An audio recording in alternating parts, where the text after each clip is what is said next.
Assalamualaikum warahmatullahi wabarakatuh. Sahabat seiman yang dirahmati Allah. Bayangkan jika hari ini adalah hari terakhirmu. Matamu telah tertutup dan kamu tidak bisa membukanya lagi. Suara orang-orang yang kamu cintai terdengar di sekelilingmu. Mereka memanggil namamu, menangisimu, dan berdoa untukmu, namun kamu tidak mampu menjawabnya lagi. Dan ketika saat itu tiba, tubuhmu masih terbaring di dunia, tetapi jiwamu mulai melangkah menuju alam yang sama sekali tidak kamu kenal.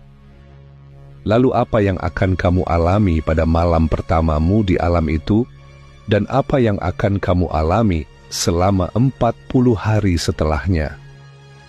Di video ini, kita akan menyelami alam barzakh yang misterius. Kita akan menelusuri perjalanan yang pasti akan dialami oleh setiap manusia. Dan di antara seluruh manusia, ada satu sosok yang paling mengetahui perjalanan itu dengan jelas. Beliau adalah Nabi kita, Muhammad sallallahu alaihi wasallam.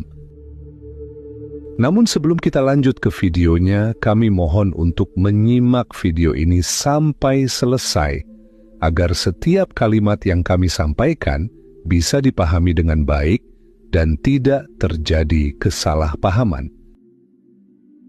Kalau sudah siap, mari kita mulai. Rasulullah Shallallahu Alaihi Wasallam telah mengingatkan bahwa setiap jiwa pasti akan merasakan kematian.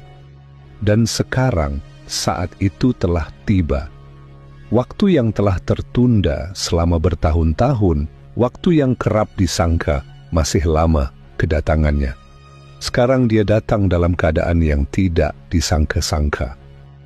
Napas terakhirmu terhembus, lidahmu tidak mampu berucap. Pandangan matamu terpaku pada satu titik. Jantungmu berdetak sekali lagi, lalu berhenti. Rasa dingin perlahan merayap dari ujung kaki, lalu menyebar ke seluruh tubuhmu. Namun itu bukan dingin biasa. Itu tanda bahwa ruh sedang bersiap meninggalkan jasadmu. Nabi Daud alaihi salam menggambarkan kematian dengan perumpamaan yang sangat dahsyat. Beliau berkata, jika saja rasa sakit dari sehelai rambut yang ditarik dapat dirasakan, bahkan gunung pun akan tenggelam ke dalam bumi di bawah beban kematian. Begitu pula dengan Nabi Musa alaihi salam.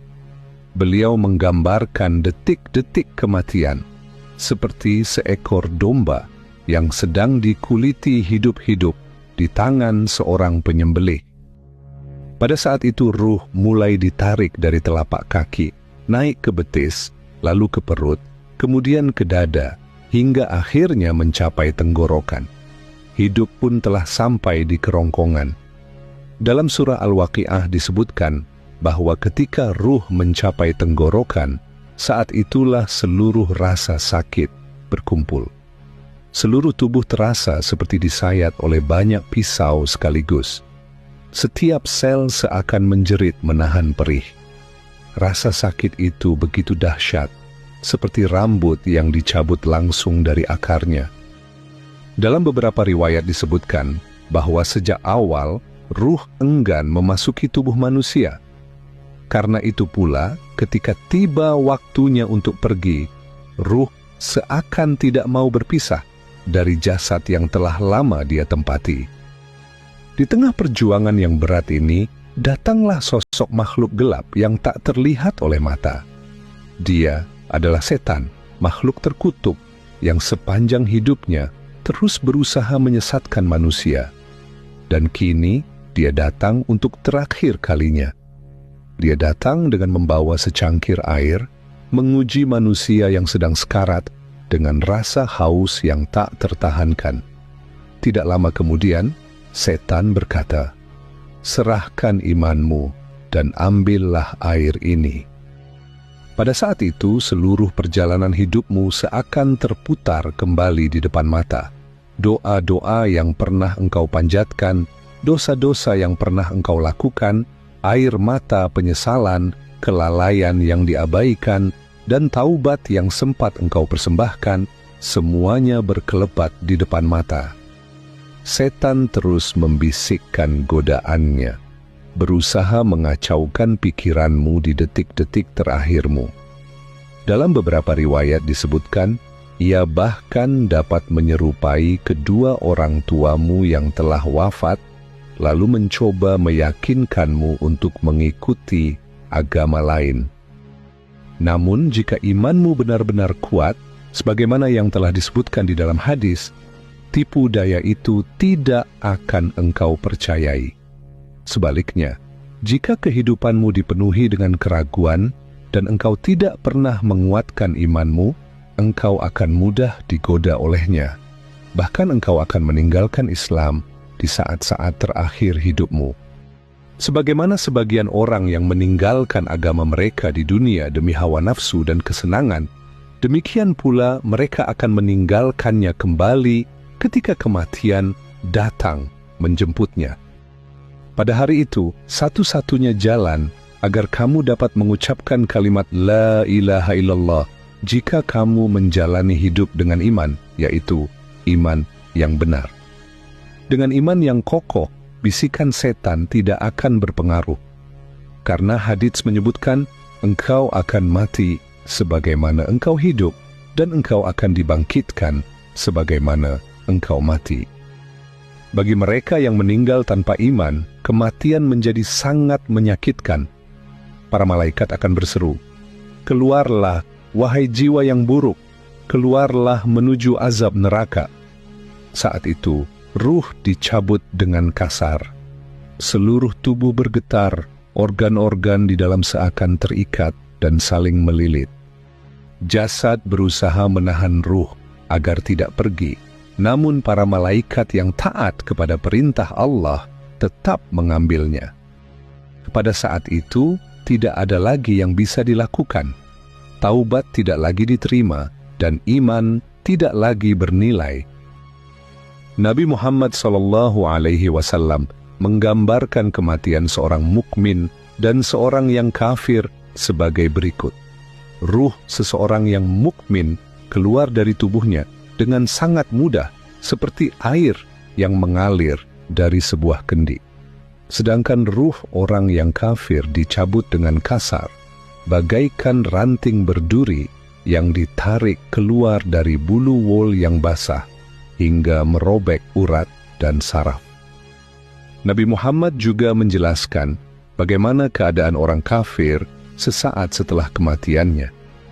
Ketika malaikat mencabut ruhnya, malaikat-malaikat lain datang dan mengambilnya dari malaikat Israel, lalu memasukkannya ke dalam sebuah karung kasar yang telah disiapkan untuknya.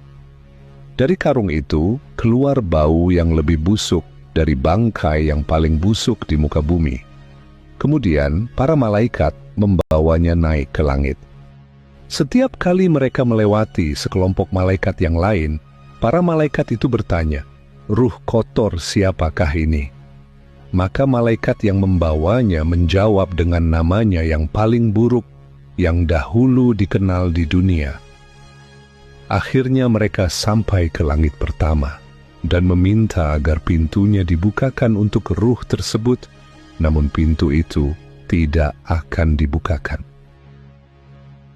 Lalu Rasulullah SAW membacakan ayat, sesungguhnya orang-orang yang mendustakan ayat-ayat kami dan menyombongkan diri terhadapnya, tidak akan dibukakan bagi mereka pintu-pintu langit, dan mereka tidak akan masuk surga sampai seekor unta masuk ke dalam lubang jarum.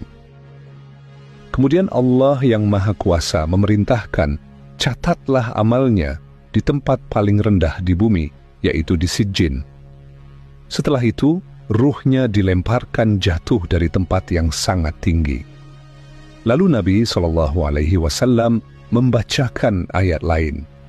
Barang siapa yang mempersekutukan Allah, maka seakan-akan ia jatuh dari langit, lalu disambar burung atau diterbangkan angin ke tempat yang jauh.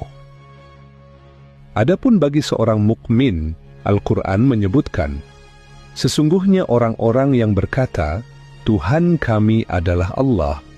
Kemudian mereka istiqamah, maka tidak ada rasa takut pada mereka, dan mereka tidak bersedih. Jika seseorang benar-benar menyerahkan dirinya kepada Allah, ia akan melihat malaikat maut dan para pembantunya sebagai makhluk-makhluk yang bercahaya. Para malaikat memasuki ruangan dengan wajah bersinar, lalu berkata, "Wahai jiwa yang suci, keluarlah menuju rahmat Tuhanmu. Engkau ridha, dan Tuhanmu pun ridha kepadamu." Al-Quran kembali menegaskan, sesungguhnya orang-orang yang berkata, Tuhan kami adalah Allah, kemudian mereka istiqamah, para malaikat turun kepada mereka, seraya berkata, janganlah kamu takut, dan jangan pula bersedih, bergembiralah dengan surga yang telah dijanjikan kepadamu. Para malaikat kemudian membungkus ruh seorang mukmin dengan kain sutra yang halus dan memberinya wangi-wangian yang harum sebelum mereka membawanya naik ke langit.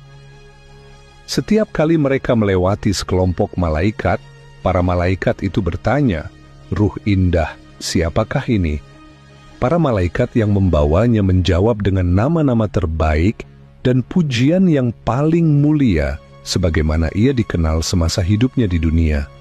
Ketika mereka sampai di langit, seluruh pintu langit dibukakan bagi seorang mukmin hingga ke langit ketujuh.